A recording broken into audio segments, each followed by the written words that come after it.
Moving on to the underpass study area.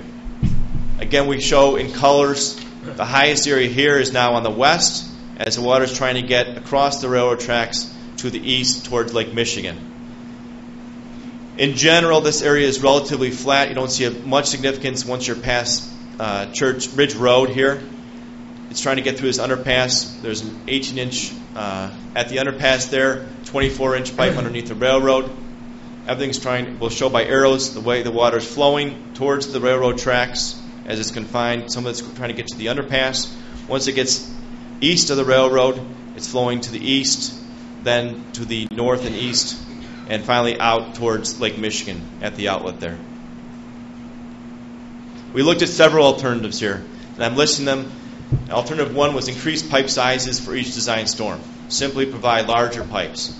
What that does not do is benefit the pedestrian underpass. The pedestrian underpass will still flood for any significant rain event. Another alternative was to look at underground storage in the parking lot west of the railroad tracks along Green Bay Avenue, between Green Bay and the railroad tracks. That would benefit both the underpass and the pedestrian area. It reduces the required pipe sizes because we're storing the water before it tries to get underneath the railroad. And another alternative we looked at was underground storage at New Trier. We'd need large pipes to get the water there, but then reduces the pipe sizes once from there towards the lake. It does not benefit the pedestrian underpass using the storage at New Trier. We looked at all those, and our recommended alternative is alternative number one, which is increase the pipe sizes. The other ones were significantly expensive, more expensive for the same benefit, or we thought with the cost of it, the pedestrian underpass versus just providing storage for the emergency vehicles trying to get underneath access to New Trier or underneath the underpass was more significant than the access for pedestrians at the underpass because there's another route they can go not too far of the way. So our underpass study area included this high-capacity inlets at the underpass on Winnetka Avenue, a large storm sewer, 54-inch storm sewer, going by New Trier, then going north, and a 66-inch storm sewer going towards the lake. Just like on the 10-year improvements, anytime we're taking water to the lake, any improvements we're doing towards taking water to the lake, we are recommending a water quality structure, something to benefit the water quality, clean it before it's released into the lake. I show this is alternative one. The cost of this 25-year improvement is nearly $3 million. If we go to a 50-year improvement, it's simply a change in pipe size because we have more rain to handle. More rains, we're trying to get into the storm sewer and not flood the underpass and the other surrounding areas. So it goes into larger storm sewers, eventually into an 84-inch heading towards the lake. The cost here went from 2.9 to 3.4. 100-year, again, larger storm sewers, about $4.4 million. Again, using a water quality structure to benefit, clean the water before it goes out to the lake. Summarizing that, we show here the directly benefited areas in the yellow, which is the area right around the underpass as well as the underpass itself, as well as this area to the east of New Trier, because the storm sewers we would tie into and would help drain that area more quickly and have less flooding on those streets. The cost here is shown from about $2.5 million for the 10-year to $4.5 million for the 100-year. The agencies we have to deal with would be the Metropolitan Water Reclamation District, approval for the outlet to Lake Michigan, change in storm sewers, the IEPA. Anytime you're discharging to Lake Michigan, IEPA will get involved, as well as we have to meet Lake Michigan water quality standards. So those are the issues on that one. Moving north along the east side of Winnetka, we have the Cherry Street outlet. You see, again, everything on the west side is the highest, this blue area. The lowest area is in the red here. The study area that we aiming to benefit is shown in the dashed yellow line. This area is moving from west to east, from the railroad to the east, and down Sheridan Road on the south-east direction, and out to Lake Michigan at Cherry Street. The proposed improvements here are storm sewer improvements, as well as an energy dissipator and a water quality structure.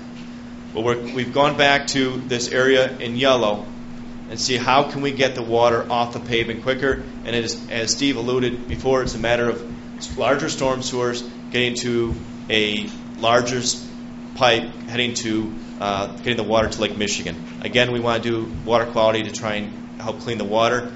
These improvements shown, 18-inch to 42-inch to 48-inch storm sewers, 4-foot diameter pipes, $1.8 million for a 25-year event.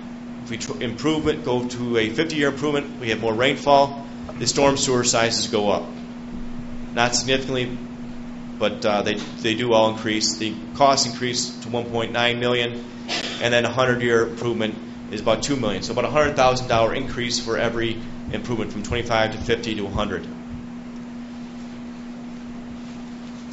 The area benefit is shown again here in yellow. That's directly benefited. The costs are shown on the right for the 10-year, just under $1 million to $2 million for a 100-year event. IDOT we would have to go to because Sheridan Road is under IDOT jurisdiction. Metropolitan Water Reclamation District for the storm sewer changes and the outlets. IEPA and the Lake Michigan Water Quality Standards, very similar to the underpass study area. So same agencies. Moving to the north again, Spruce Street outlet study area. Now this area shows the highest area is right here in blue, and then it falls off as it falls to the south and also falls off as it falls to the north. We had two areas we identified here as trying to benefit. One was this dashed area here at Spruce and Sheridan on the south side, and the other area was this area at Tower where Foxdale intersects with Tower in that general area. So we're going to show slides showing both these areas side by side.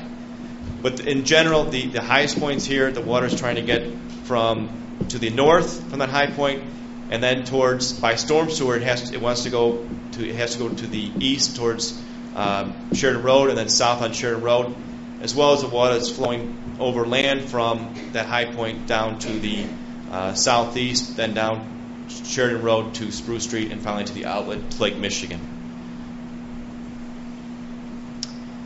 Recommended improvements. If we start with the picture on the left, the Tower Road, here's Foxdale intersecting with Tower Road running east-west here. It's a series of storm sewer improvements. Instead of taking the water where it goes now, which is towards Sheridan Road on down Tower Road, we're talking about trying to pick up the water that comes down Foxdale in high-capacity inlets and put it in a storm sewer, a new storm sewer under Tower Road that would then go up this Old Green Bay Road here to an existing storm sewer that goes through the ravines and out to Lake Michigan. We would tie into that with a 24-inch pipe. This is a 25-year improvement, roughly $1.3 million in estimated costs. That would be to solve the flooding problems in this area for the 25-year event. Moving to the picture on the right, looking at 25-year improvements, what we're talking about here is, again, there's a storm sewer coming down Sheridan Road that's taking a large area. We would separate that system by cutting it off here and let that storm sewer on Sheridan Road continue to the south with the water that comes there today, but it would have higher capacity because it wouldn't take anything further north. We would take that storm sewer on Sheridan Road and create a new outlet into Lake Michigan. We'd have to provide an energy dissipator, a water quality structure, but we'd have a new outlet into Lake Michigan. We'd also, the water that's coming down Maple, we'd install a tide flex valve so that the water, while it can go one way with the storm sewer, we don't want it coming to the north and disrupting what we're trying to improve by switching the overland flow. So we'd raise Maple Avenue and install a tide flex. That's for the 25-year improvement. If we switch to a 50-year improvement, it's very, very similar. We're trying to, again, it's the same concept, stop the water, separate the storm sewer on Sheridan Road so that the water coming from the north goes out to Lake Michigan at this point here. And then the rest of the storm sewer on Sheridan Road has higher capacity for the surrounding area. Water quality structure, energy dissipator. The 24-inch pipe is might see it, you have a 48-inch pipe tied into a 24-inch pipe, which normally we don't put smaller pipes in when we're trying to solve flooding problems. The 24-inch pipe here is going down the ravine. It's very steep and has much higher capacity than the 48-inch pipe that we're proposing because of how steep it is. These improvements for the 50-year in the Spruce Street outlet is $500,000, and the storm sewer improvements over a tower, some of the storm sewer sizes increase from a 24-inch to 30-inch, and then we extend this 24-inch into the 40 with a 48-inch, and then we have $1.4 million of improvements. We still have to do the high-capacity inlets. We have to get the water into the storm sewer before it goes overland into people's houses. If we look at the 100-year improvements, there's on the Tower Road improvements, they're more or less the same size as they were for the 50-year, with the exception of the most northern storm sewers, or the most upstream storm sewers. They increased slightly in size. Again, the cost is about $1.4 million. On the Spruce Street outlet, the size is a little bit larger, again 48-inch, but about $500,000. More or less the same cost, same benefit for 50 or 100-year, which is shown on the right here. So we have 25-year is $1.3 million for tower relief, and $500,000 for Lloyd Park outlet, and $500,000 for 50 and 100-year because it's the same pipe size as we have. Once you provide that large storm sewer, in that capacity, you can handle 25, 50, or 100-year storm. The tower is a slightly increased pipe size. Is to get that, not significant. The permitting issues associated with this, or the jurisdictions that we have to work with, are IDOT. Again, they have control of Sheridan Road, Metropolitan Water Conservation District, the IEPA, and dealing with the Lake Michigan water quality standards.